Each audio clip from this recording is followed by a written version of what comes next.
The fire started in the dead of night, a sinister crackle that shattered my sleep and sent chills racing down my spine. I woke to a suffocating heat, smoke curling through every corner of the house, and the smell of burning memories filling my nostrils. My heart pounded as I stumbled out of bed, coughing and choking, my hands scraping against the walls as I searched for a way out. Flames licked the ceiling above me, devouring the familiar walls, the furniture, the photographs that held decades of laughter, tears, and love. In an instant, everything I had built, everything I had worked for, was being swallowed by fire. I ran to the window, the smoke blinding my eyes, and for a moment I froze, paralyzed by the realization that there was nothing I could do. The house where I had raised my children, where I had celebrated birthdays, anniversaries, and countless quiet nights, was gone. My knees gave way, and I sank to the ground outside, gasping for air, my hands trembling as I watched the inferno consume my past. Neighbors began to gather, shouting, pointing, their faces pale with shock. Someone called the fire department, the sirens screaming in the distance as the flames reflected in their worried eyes. I felt a hollow emptiness settle in my chest, a heavy weight that made every breath feel like a struggle. I had no idea where to turn, no clue how to start rebuilding what was lost. Memories flashed before me. The first time my son had walked, the day he graduated, the family dinners full of laughter, and now all of it seemed like ash in the wind. My mind wandered to my son, David. He lived just a few miles away. Maybe he could help me, maybe he would know what to do. The thought gave me a glimmer of hope in the otherwise dark night. I fumbled for my phone with shaking hands, calling his number, and when he answered I could barely speak, my voice breaking with fear and desperation. "Mom, what's happening?" David's voice was laced with alarm, his tone sharp but caring. "The house, it's burning. Everything is gone." I managed to choke out between coughs. I heard the sirens growing closer, the neighbors whispering in disbelief behind me. David didn't hesitate. "Stay calm, Mom. I'm coming. Don't try to go back inside. Just stay there, I'll be there in 5 minutes." And just like that, hope returned in a fragile, trembling form. Minutes felt like hours as I watched the fire rage, my knees digging into the wet grass as panic and helplessness threatened to consume me. Finally, a familiar car pulled up and David was out, his face pale but determined, his hands already reaching for mine. I collapsed into his arms, and for a moment, it felt as though the weight of the world had lifted, if only slightly. But I had no idea what would come next. We drove in silence, the city lights blurring past the windows as I struggled to find the right words. My hands shook in his, my tears spilling freely as I tried to explain the unimaginable loss. I don't know what to do, David. It's all gone, everything," I whispered, my voice breaking with every word. He didn't respond immediately. Instead, he held my hand tighter, offering a kind of silent strength that I hadn't expected. "Mom, we'll figure it out.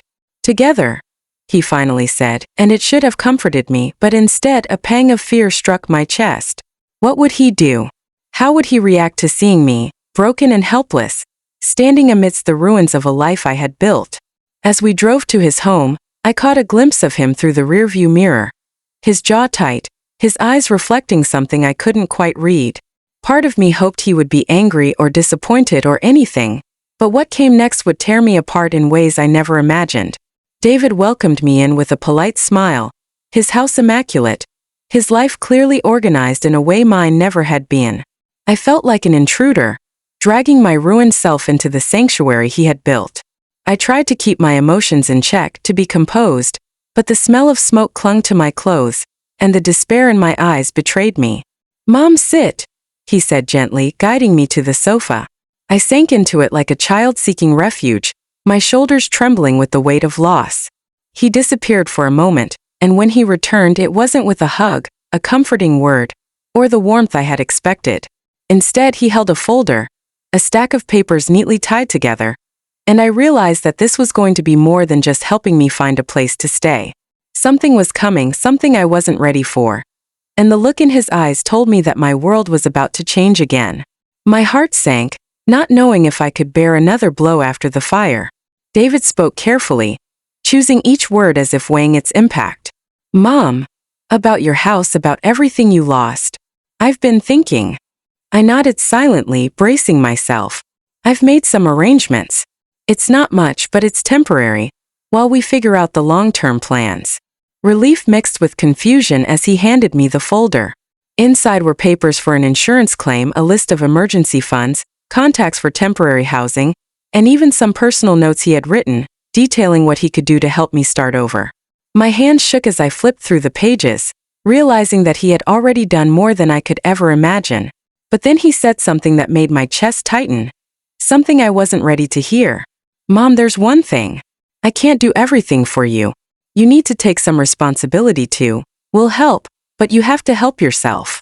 His words were calm, almost clinical, but to me they felt like a wall closing in. My son, asking me to step up when I felt completely broken? The thought was unbearable. I spent the night in his guest room, staring at the ceiling, replaying every moment of the fire, every memory of my lost home, and every word David had said. Sleep wouldn't come. I thought about the life I had before the flames, the security I had taken for granted, and the realization hit me like a thunderclap. Everything I had known, everything I had counted on, had vanished in a single night. And now I was dependent on my son, the very person I had raised and nurtured, for shelter, support, and guidance. A sense of shame mixed with helplessness gnawed at me. How could it come to this? How could I, a grown woman who had built a life, end up clinging to her child for survival? And yet, deep down, a fragile thread of hope remained. Hope that David would guide me, hope that we could rebuild, hope that the bond we shared could survive the devastation. The next morning, I woke to the smell of coffee, the quiet hum of the city outside, and David moving through his kitchen, calm and collected, as though he had anticipated everything the night before. He placed a cup of coffee in front of me and sat down, his expression unreadable. Mom, I know this is hard. I know it feels unfair. But we need to start planning. You can't stay in despair forever. I nodded, unable to speak, the lump in my throat growing heavier. The truth was undeniable. I couldn't stay in despair. I had to act. But the thought of starting over, of facing the world without the walls and memories of my home, filled me with terror. And just when I thought I might gather the strength to move forward, David said something that made my heart stop, something I wasn't prepared for. Mom, there's something else I need to tell you about the fire, and about what comes next. His eyes, usually so full of warmth, were now shadowed with a seriousness that made me fear the worst. The fragile hope I clung to seemed to teeter on the edge of a cliff, ready to fall into a darkness I wasn't ready to face. The morning light streamed through David's window, but it did nothing to warm the chill that had settled in my chest. I sipped the coffee he had made, trying to steady my trembling hands, but every sip tasted bitter, not because of the coffee, but because of the weight of what had happened. The fire, the loss, the helplessness. I could feel it pressing down on me like an invisible hand. And now, sitting in my son's pristine living room, I realized I wasn't just confronting the loss of a house. I was confronting a shift in our relationship, a change I wasn't prepared for. David's face was calm, composed, but there was an edge to it, a tension beneath the surface. He had always been the responsible one, the child who planned, who saved, who calculated every move. I had admired that trait for years, but today it felt almost alien. As he spoke, his voice steady but firm, I felt a mixture of relief and fear. Mom, I've been thinking about the fire, about everything. I know it's hard and I know it feels like your whole world has ended, but we have to act. We can't let this destroy you. I nodded, but my throat tightened. I wanted to cry, to scream, to collapse under the weight of grief, but David's eyes held me in place. They demanded action, not despair. He pulled out a chair and gestured for me to sit. Mom, I've made arrangements. I've contacted a few agencies that can help with temporary housing, and I've set up meetings with financial advisors who can guide us through the insurance claim. It's not much, but it's a start. I opened my mouth to protest, to tell him I didn't want to impose, that I had lived my life independently and could figure it out, but the words caught in my throat. He was already one step ahead, already anticipating my objections, already trying to shoulder the burden for me. Then, with a hesitation that I hadn't expected, David leaned back in his chair and said the words that would twist my heart. Mom, I can't help you the way I want to if you don't take some responsibility. You need to be willing to do your part, to make choices, to act. His eyes searched mine, steady and unyielding, as though measuring whether I could rise to the challenge. I felt a pang of shame and fear. Responsibility. After everything I had lost, after feeling utterly powerless, he was asking me to step up? I wasn't sure I could. But I wanted to. Somehow deep down I wanted to prove that I wasn't completely broken. Over the next few hours, David guided me through the process. He made phone calls, drafted letters, and explained the complicated steps of insurance and financial recovery. He was patient, meticulous, and almost unbearably calm, while I fumbled with the forms, misplacing papers, struggling to focus through the haze of exhaustion and shock. At one point, I dropped a stack of documents, scattering them across the floor, and David crouched down to help me gather them. For a brief moment, the child I had raised, the little boy who had clung to me for comfort, was there in his eyes, and I wanted to reach out, to cling to that image, to feel the warmth of reassurance. But the next moment, the adult, the son, the decision-maker was back, and I realized just how much he had changed. He wasn't the same boy anymore. He was a man who expected action, not tears, solutions, not helplessness. As the day wore on, exhaustion crept over me like a heavy blanket. My body ached, my head throbbed, and my mind felt like it was moving through fog. Yet David continued to guide me, his presence both comforting and intimidating. I wanted to express my gratitude, to tell him how much it meant that he was there, that he hadn't abandoned me in my worst hour. But before I could, he said something that made my heart twist in a way I wasn't ready for. "Mom, I've done everything I can for now. The rest is up to you. You need to make the calls, visit the offices, speak to people, and make decisions. I can't carry this for you anymore." I blinked, staring at him, unable to comprehend. My son, my child, the person I had always imagined would be my protector, was pushing me to act, forcing me to stand on my own feet when I felt like the ground had been ripped from beneath me. Part of me wanted to collapse into his arms and beg him to take over, to let me hide in his shadow a little longer. But another part of me, a part one hadn't acknowledged in years, realized he was right. If I didn't act, if I didn't take responsibility, I would remain trapped in despair, forever haunted by the fire that had taken everything.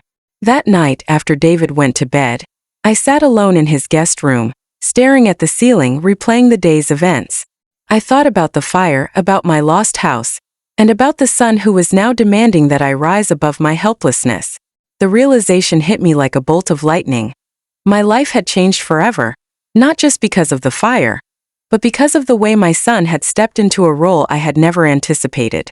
He had not only offered help, he had offered a challenge, a push to reclaim agency over my own life. And while part of me resented him for it, another part, a smaller, fragile part, felt a spark of hope. I knew the road ahead would be long and painful. There would be forms, meetings, appointments, and countless small decisions that would test my resolve. But deep down, I understood that David's actions, though hard and demanding, were not meant to hurt me. They were meant to awaken something in me, something I had forgotten existed. Strength, determination, the ability to rebuild not just a house but my sense of self. As I drifted off to sleep, exhausted yet restless, I realized that the fire had destroyed more than my house. It had burned away the illusions of security I had held onto for decades. And in its place, a new reality emerged. One where I had to rely on my son, confront my fears, and reclaim control of my life.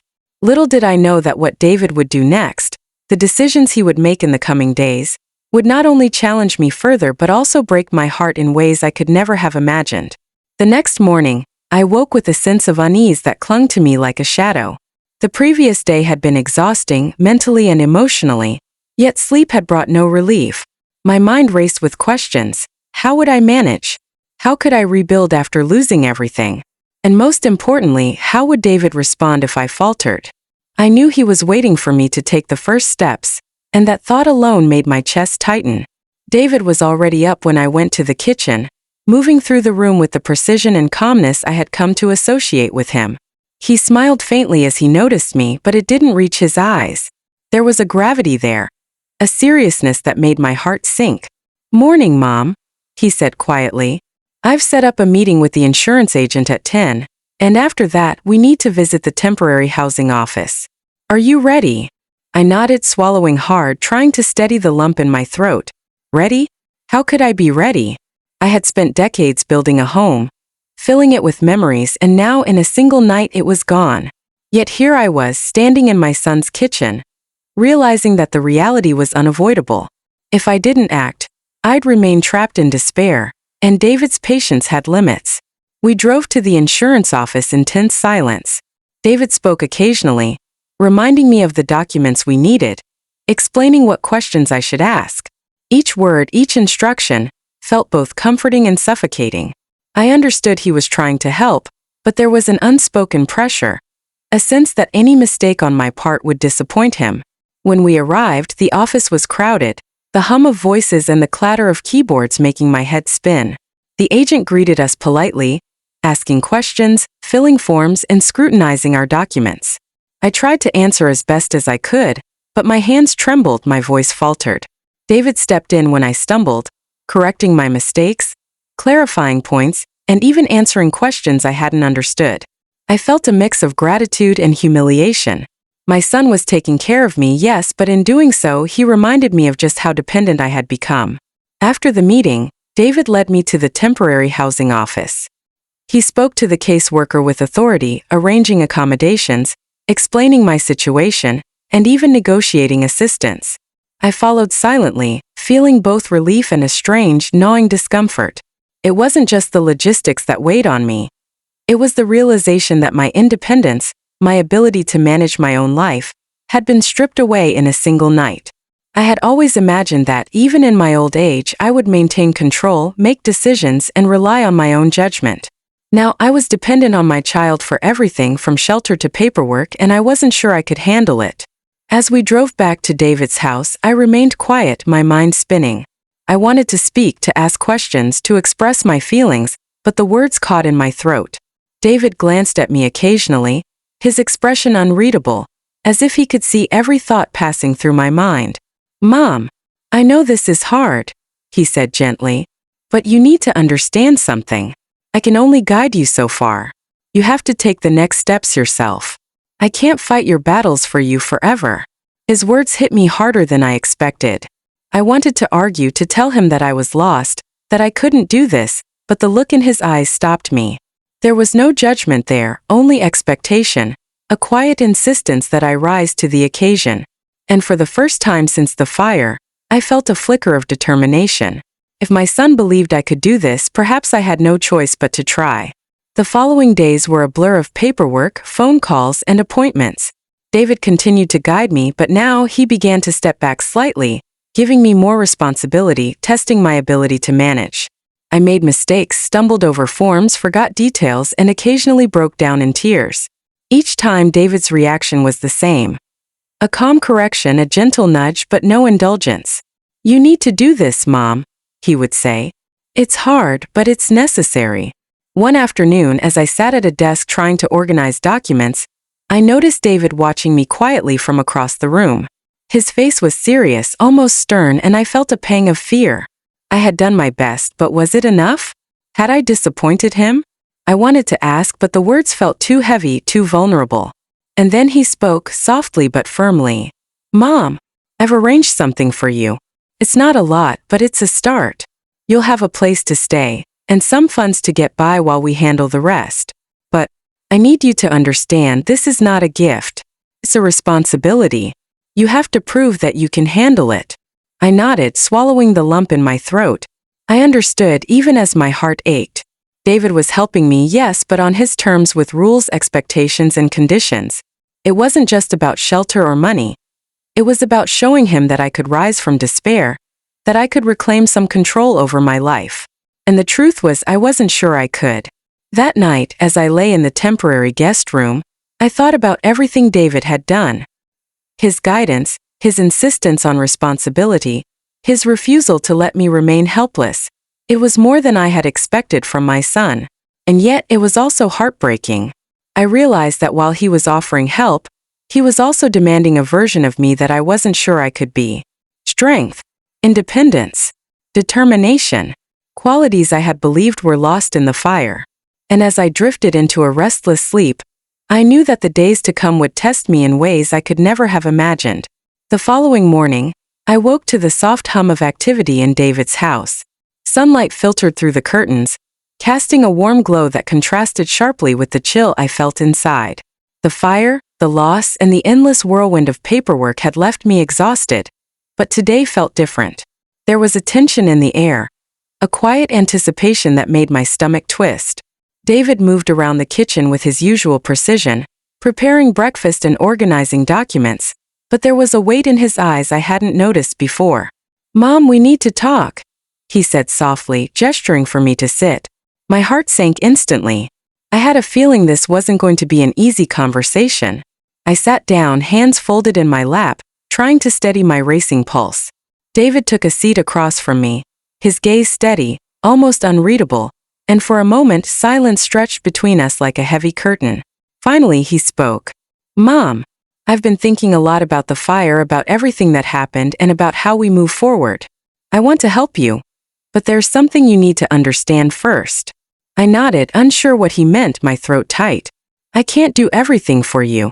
You need to start taking steps on your own, even if they're small. I can guide you, yes, but I can't carry the entire burden. And I need you to know that I've made some decisions that may be hard for you to accept." My heart pounded in my chest. Decisions? What kind of decisions? My mind raced through possibilities, housing, money, support, but nothing prepared me for what he said next. "Mom, I found a place for you to stay temporarily, but it's not in the city. It's farther away, quieter, and modest. It's not the life you're used to, and I know it's a lot to ask, but I believe it's best for you to start fresh, away from the chaos and reminders of what was lost." I felt a pang of disappointment, mixed with disbelief. David was offering me help, yes, but it came with conditions I hadn't anticipated. My son, my child, was essentially telling me that my comfort and familiarity were secondary to the path he believed I should take. I tried to respond, to express my feelings, but the words stuck in my throat. How could he ask this of me after everything? How could he think that leaving behind the city, my friends, and familiar streets would somehow help me recover? David continued, his tone calm but firm. "Mom, I know this is hard. I know it feels unfair. But you need to trust me. This isn't just about moving houses. It's about reclaiming your life, rebuilding from scratch, and learning to stand on your own. I'm not asking you to forget the past, but to face the future." I nodded slowly, swallowing back tears. I understood logically that he was right. Starting over was necessary. But emotionally it was crushing. I had lost my home, my belongings, my memories, and now my son. The one person I had hoped would offer comfort without condition was asking me to sacrifice even more. It felt like a cruel test, and part of me wanted to resist, to hold on to the remnants of my old life, even if they were gone. The drive to the temporary housing was silent, heavy with unspoken words. I looked out the window, watching the familiar streets fade away, replaced by unfamiliar scenery. Each mile felt like a step away from the life I had known, from the world I had built with my own hands. David kept glancing at me, as if reading my thoughts, his expression a mixture of concern and determination. When we arrived, I saw the modest house that would be my temporary home. It was small, simple, and plain, but it was a roof over my head, a place to begin again. David helped me carry my few belongings inside, arranging things with meticulous care. I wandered from room to room, feeling the emptiness of the space, the stark contrast to the warmth and familiarity of my old home. My chest ached as memories of laughter, family dinners, and quiet nights in my old house flickered through my mind. David watched me quietly, then placed a hand on my shoulder. "Mom, I know this isn't easy. I know it feels like I'm pushing you too hard, but I promise it's for your own good. You have to rebuild, and that means starting here, taking responsibility, and proving to yourself that you can." I felt a surge of conflicting emotions, gratitude, frustration, sadness, and a deep, aching heartbreak.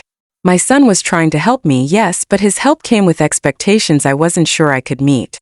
I wanted to cry, to scream, to beg him to understand the depth of my loss, but instead I nodded silently, feeling the weight of his words settle over me. That night, alone in the quiet of the modest house, I reflected on everything that had happened. The fire had taken more than just my home. It had taken my sense of security, my independence, and now even my comfort with my own child. David's insistence on responsibility, his tough love, and his firm guidance were breaking my heart, but also challenging me to rise above despair. I realized that recovery would not be gentle or easy. It would demand strength, resilience, and perhaps sacrifices I wasn't ready to make. As I lay in the unfamiliar bed, I felt a mixture of fear and determination. The road ahead was uncertain, the challenges immense, but deep down I knew I had no choice. David's actions, though painful, were pushing me toward a future I hadn't imagined. A future where I could reclaim control of my life, even if it meant enduring heartbreak along the way. And as sleep finally claimed me, I understood that the coming days would test me in ways I could never have anticipated, forcing me to confront not only the loss of my home but the complex, difficult love of the son who was determined to see me rise from the ashes, even if it meant breaking my heart in the process. The first few days in the temporary house were harder than I had imagined. The walls were bare, the rooms empty, and every corner reminded me of the life I had lost. Simple tasks felt overwhelming. Cooking a meal in the tiny kitchen, folding my few clothes, organizing documents. It all felt like a monumental effort. The quiet, which I had imagined would be comforting, instead amplified my loneliness. Memories of my old home and the life it held haunted me at every turn.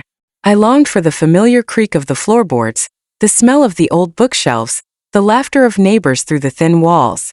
Here everything was new, sterile, and unyielding. David called me that evening, checking in from his home. His voice was calm, measured, but there was a firmness in it that made my chest tighten. "Mom, how's everything going? Are you managing?" he asked. I hesitated, unsure how to answer. I didn't want to admit how lost and overwhelmed I felt, how much I longed for the safety and warmth of my old home. I'm managing," I finally said, my voice barely above a whisper. David paused for a moment before responding. "Mom, I know it's hard. I know it feels like too much, but you need to take the first steps. You can't wait for things to happen, you have to make them happen. I can guide you, yes, but the action has to come from you." His words cut deep. It wasn't just guidance. It was a demand for responsibility at a time when I felt utterly powerless. I wanted to cry, to tell him I couldn't do it, but his unwavering tone left no room for hesitation. The next morning I forced myself to take action. I made calls to the agencies David had listed, set up meetings, and even began drafting letters for additional assistance. Each task felt like climbing a mountain, but I pushed forward, driven by a mixture of fear, obligation, and the fragile hope that I could prove to my son, and myself, that I was not completely broken. Yet, despite my efforts, the loneliness was crushing. Even in tasks and responsibilities, there was no comfort. I missed the life I had built, the warmth of familiar surroundings, the subtle reassurance that comes from knowing your place in the world. Every small victory in managing the paperwork was overshadowed by the absence of my old home, and the memories that had been erased in a single night. David visited once during the week, his presence both comforting and intimidating. He moved through the house, inspecting the arrangements, asking questions, and making subtle suggestions. "Mom, I know it's not perfect, but it's a start. You need to keep building, keep taking steps, and don't let yourself fall back into despair," he said. His words were kind, but there was a sternness beneath the surface. He was guiding me, yes, but there was an expectation that I rise to meet him, that I become the version of myself that could survive and rebuild. That night, alone in the quiet of the temporary house, I thought about everything David had done. He had taken control when I was helpless, arranged shelter, guided me through paperwork, and yet, he was demanding that I take responsibility, that I face the reality of rebuilding my life. I felt a surge of conflicting emotions, gratitude, guilt, sadness, and an aching heartbreak that seemed to grow with every passing day. I realized that the fire had not only taken my home, but had also shifted the dynamics between my son and me. He was no longer just my child. He had become a guide, a caretaker, and in a way, a judge of my strength and resilience. His actions, though well-intentioned, were breaking my heart. I longed for the days when he would simply hold me, reassure me, and carry my burdens without question. Now he was pushing me, challenging me, expecting me to rise above despair in ways I wasn't sure I could. The days blurred together as I navigated the tasks before me. Each small success brought a fleeting sense of accomplishment, quickly overshadowed by the realization of how much I had lost, and how much more I needed to rebuild. I missed my old home more than I had anticipated, not just for the physical space, but for the life it represented, the memories it held, and the sense of identity it had given me. One evening, as I sat quietly in the dim light of the temporary house, I realized that my son's actions, though painful, were forcing me to confront not just the loss of my home but the loss of my own sense of self.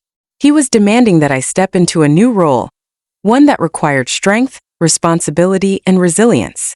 And though the heartbreak was almost unbearable, I understood that this was the path to reclaiming my life. As I drifted off to sleep, exhausted but determined, I knew that the coming days would test me in ways I could not yet imagine.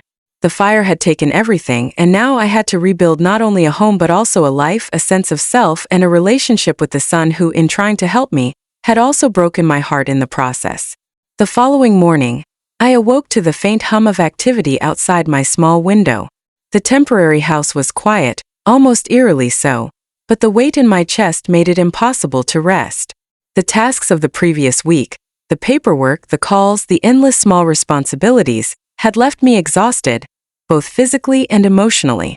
Yet there was no relief in sleep. The fire, the loss, and the changes in my life lingered like shadows, haunting every thought.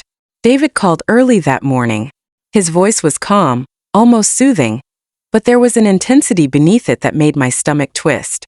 "Mom, I've arranged something for you today," he said. "It's important and I need you to trust me. Can you do that?" I hesitated, unsure what he meant, but I nodded. I had little choice. David's guidance had become a lifeline, even if it came wrapped in a hardness I wasn't ready for. When he arrived, he drove me to a part of the city I hadn't visited in years. The streets were unfamiliar, crowded, and noisy, a stark contrast to the quiet of my temporary home. I asked questions, trying to understand where we were going, but David remained silent, his eyes focused on the road ahead. There was a tension in the car, a sense that something significant was about to happen, and my heart began to pound with a mixture of anticipation and fear. Finally, we arrived at a modest building tucked between taller structures, its exterior plain and unassuming. David led me inside, past a reception desk, and into a small office where a woman greeted us warmly. "Mom, this is a program designed to help people in your situation," David explained. "They'll provide support, guidance, and resources as you begin to rebuild your life. But I want you to understand they expect participation, commitment, and effort. This isn't just a handout. It's a chance to take responsibility." I nodded, my throat tight. I understood, at least intellectually, what he was saying. But emotionally, I felt a pang of heartbreak. My son, my child, was not simply offering help. He was challenging me, pushing me into unfamiliar territory, demanding that I prove my strength and resilience. I wanted to resist, to cling to the security of his home, to remain in a familiar space, even if it was temporary. But David's unwavering gaze left no room for hesitation. The woman explained the program, outlining schedules, workshops, and meetings designed to help me regain independence. Each detail felt overwhelming, a mountain I wasn't sure I could climb.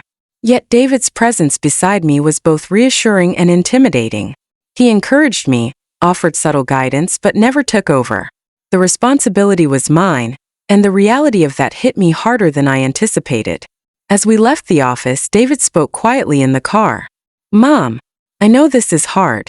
I know it feels unfair. But you need to see this as an opportunity, not a punishment. I'm pushing you because I know you can do it. You just have to believe it too." His words, meant to inspire, only deepened the ache in my chest. I wanted to thank him, to hug him, to tell him how much it meant that he was trying to help, but the emotions were too raw, too complicated. Instead, I remained silent, letting the car ride carry me through a storm of thoughts and feelings. That evening, back in the temporary house, I began to reflect on everything. The fire had taken more than my home. It had taken my independence, my sense of security, and, in a way, my identity. David's actions, though driven by love and concern, were forcing me to confront parts of myself I had long ignored: the vulnerability, the fear, and the need to rebuild not just a house but a life. Over the next few days, I immersed myself in the program. Each workshop, each meeting was a challenge, pushing me to interact, to take steps, to make decisions. I stumbled, faltered, and often wanted to give up, but David's words echoed in my mind. "You can do this, Mom. You have to take responsibility." His presence, though not constant, lingered like a guiding force, a reminder that I was not alone, even if I felt isolated in my struggles. Yet the emotional weight was crushing. I missed the warmth of my old home, the familiarity of my neighborhood, the simple comforts that had been lost in the fire. Each success in the program was tempered by the reminder of what I no longer had. And through it all, David's expectations loomed over me, a constant push to rise above despair, to take responsibility, and to prove myself capable of rebuilding. Late one night as I lay in bed, I realized something I had been avoiding. David's actions, though well-intentioned, were breaking my heart. He was helping me, yes, but on his terms, with rules, expectations, and conditions I hadn't anticipated. The son I had imagined as my protector, my comfort, and my refuge had become a guide, a judge, and a challenger. And while I understood the necessity of his approach, it did not lessen the ache, the sorrow, and the heartbreak that accompanied each step forward. I knew that the days ahead would test me even further. The program, the responsibilities, and the reality of rebuilding from scratch would demand more than I had imagined. And David's next actions, whatever they might be, would likely push me to my limits, forcing me to confront not only the loss of my home but the difficult, sometimes painful love of the son who was determined to see me rise from the ashes, even if it meant breaking my heart along the way. The following week felt heavier than any I had experienced since the fire. The program David had enrolled me in was rigorous, filled with responsibilities, assignments, and expectations that left me drained at the end of each day. I found myself waking each morning with a knot in my stomach, wondering if I could meet the demands, if I could prove to my son that I was capable of standing on my own. David visited midweek as he had promised to check on my progress. The sight of him walking through the front door of the modest temporary house brought both relief and tension. I wanted to greet him warmly, to tell him I was managing, but the words seemed insufficient against the weight of everything I was feeling. He looked around the small space, noting the organized stacks of papers, the neat corners, the small signs of my effort. Yet, his expression remained unreadable, a mixture of approval, concern, and something deeper that I couldn't quite name. "Mom, I can see the effort you're making," he said quietly, his voice calm but firm. "But there's more to this than just organization and paperwork. It's about taking control, making decisions, and facing reality. You need to step up fully, even when it hurts, even when it's uncomfortable. Are you ready for that?" I hesitated, the weight of his words pressing down on me. I wanted to say yes to reassure him, but the truth was I wasn't sure. Every step I had taken in the program had been difficult, exhausting, and emotionally draining. The idea of stepping up fully, of facing the reality of my new life without faltering, felt almost impossible. Yet, looking into David's eyes, I knew he expected it, and that expectation alone carried a power that I could not resist. That evening, as I sat alone in the quiet of the temporary house, I reflected on my journey so far. The fire had taken everything from me, but David's actions, though difficult, were forcing me to reclaim what I thought I had lost forever: my strength, my independence, and my sense of purpose. And yet, the heartbreak lingered. I had always imagined that in my time of need, my son would simply comfort me, hold me close, and shield me from the pain. Instead, he was challenging me, pushing me, demanding that I face the hardships head-on. The next morning brought a new challenge. David had arranged a meeting with a local organization that could assist in rebuilding my life financially and emotionally. He explained that this meeting would require me to speak for myself, to advocate for my needs, and to take the lead in presenting my case. My heart raced at the thought. I had always relied on David to speak for me, to guide me through difficult situations, and now I was being asked to stand alone. When we arrived, the room was small, filled with professionals who listened carefully as I explained my situation. My voice trembled at first, faltering under the weight of emotion, but I forced myself to continue, drawing on the lessons David had instilled in me over the past week. I spoke honestly, openly, and with as much clarity as I could muster. To my surprise, the people in the room responded with understanding, offering assistance, guidance, and practical solutions. As we left the meeting, David was quiet, allowing me space to process the experience. I felt a mix of exhaustion, relief, and a fragile sense of accomplishment. He finally spoke as we drove home. "Mom, I knew you could do it. I believed in you even when you doubted yourself. But remember, This is just the beginning. There will be more challenges, more moments when you feel like giving up. And when those moments come, you have to keep going. Do you understand? I nodded, tears threatening to spill. I did understand, and despite the heartbreak, I felt a small, fragile spark of hope. David's guidance, his firm yet loving insistence, had pushed me further than I had imagined possible. And yet, part of me still mourned the life I had lost. The home, the memories, and the comforting sense of security that had been stripped away in a single night. That night, I sat by the window, looking out at the quiet streets of my temporary neighborhood. The fire had taken everything tangible, but David's actions were forcing me to reclaim what was intangible: my strength, my resilience, and my ability to face life's challenges head-on. I realized that the heartbreak I felt was part of the process, a necessary pain that came with growth and transformation. As sleep finally overtook me, I understood that the days ahead would continue to test me, forcing me to confront both the loss of my past and the demands of my present. And through it all, David's presence, firm, loving, and unyielding, would remain a guiding force, challenging me to rise from the ashes, even when it hurt, even when it broke my heart in ways I could never have anticipated. The days that followed felt like a test of every ounce of strength I had left. Each morning, I woke with the ache of exhaustion, but also a quiet determination that had been sparked by David's insistence. I knew that my journey was far from over, that rebuilding a life from the ashes of loss would take time, patience, and relentless effort. But something inside me had shifted. I wasn't the same helpless woman who had arrived at his door that first day. I was slowly reclaiming control, step by step. One afternoon, David visited with a small envelope in hand. The sight of him immediately stirred a mix of anticipation and anxiety in my chest. He handed me the envelope without a word, his eyes searching mine for a reaction. Trembling, I opened it and found a letter inside. It was from the organization we had met earlier, confirming financial assistance and a small grant to help me rebuild. My hands shook, tears blurring my vision. Relief, gratitude, and disbelief washed over me in waves. David watched me silently, then spoke softly. "Mom, this isn't a gift. It's an opportunity. And it's yours because you've earned it.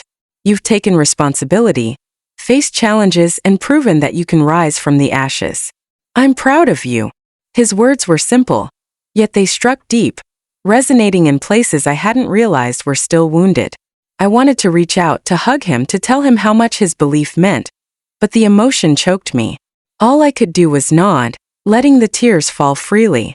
In the following weeks, I began to make tangible progress. I met with contractors, selected materials, and planned the layout for a new home. Each decision, each choice felt both exhilarating and terrifying. I was not only rebuilding a house, I was rebuilding my sense of self piece by piece. And through it all, David's guidance remained present, never overbearing but steady, a quiet reassurance that I was not alone. There were moments when the heartbreak returned, sharp and unyielding. I would walk through the empty rooms of the temporary house, thinking of my old home, the memories etched into every corner, the life that had been lost in a single night. But then I would remember David's words, his faith in my ability to rebuild, and I would push forward, allowing grief and hope to coexist in a delicate balance. One evening, as the sun set and painted the sky in shades of gold and rose, David came to visit. We sat together on the small porch of the temporary house, watching the neighborhood settle into quiet. He spoke softly, almost hesitantly, as if choosing his words carefully. "Mom, I know this has been hard. I know I've pushed you perhaps more than you expected. But every step I've asked you to take, every challenge I've set before you, has been because I believe in you. You have more strength than you realize, and it's time for you to see that too." I turned to him, tears glistening in my eyes, and for the first time, I allowed myself to express everything I had felt since the fire. The fear, the despair, the heartbreak, and the gratitude. "David, I didn't understand at first. I felt lost, overwhelmed, and even hurt. But now I see. You didn't just help me. You challenged me to rise, to face my fears, to reclaim my life. You didn't let me hide in sorrow. You made me stronger, even when it broke my heart." David reached out, taking my hand gently, and smiled. A rare, unguarded smile that warmed me to my core. "Mom, that's all I ever wanted. To see you rise again, to see you strong, even after everything. The fire may have taken your house, but it didn't take you. And it never will. In that moment, a profound sense of peace washed over me. The heartbreak of the past weeks, the fear, the grief, and the exhaustion. All of it melted into a quiet understanding. The fire had destroyed my home, yes, but it had also ignited something within me, a resilience I hadn't known I possessed. And David, in his steadfast, sometimes difficult love, had guided me toward it, even when it hurt, even when it seemed unbearable. As the days turned into weeks, the new house slowly took shape, a symbol not just of rebuilding but of triumph over loss. Each nail hammered, each wall painted, each corner arranged became a testament to survival, resilience, and the unyielding bond between mother and son. And through it all, the heartbreak of the journey remained, not as a wound but as a reminder of how far I had come, of the love that had pushed me forward, and of the strength I had discovered within myself. Finally, the day came when I stepped into the new home, sunlight streaming through the windows, casting warm patterns on freshly painted walls. I walked from room to room, breathing in the scent of new beginnings, feeling a sense of ownership, pride, and peace. David stood behind me, quiet, letting me take in the space. When I finally turned to him, he nodded, a small smile playing on his lips. "Mom, you did it," he said simply. And in that moment I realized something profound. The fire had taken much, but it had also given me something I hadn't expected. A chance to rise, to reclaim my life, and to understand the depth of a son's love, even when that love broke my heart along the way. So tell me, did you enjoy my story? And where in the world are you listening from? Drop your name and city in the comments. I would absolutely love to read them. If this story touched your heart, even a small thanks from you would mean the world to me. Your support and love give me the energy to keep bringing more stories just for you. And I can't wait to read your thoughts. Don't forget to like this video and subscribe to my channel. Every single like and subscribe really matters and motivates me to create more. I'll see you again in the next life story, with love and warmth.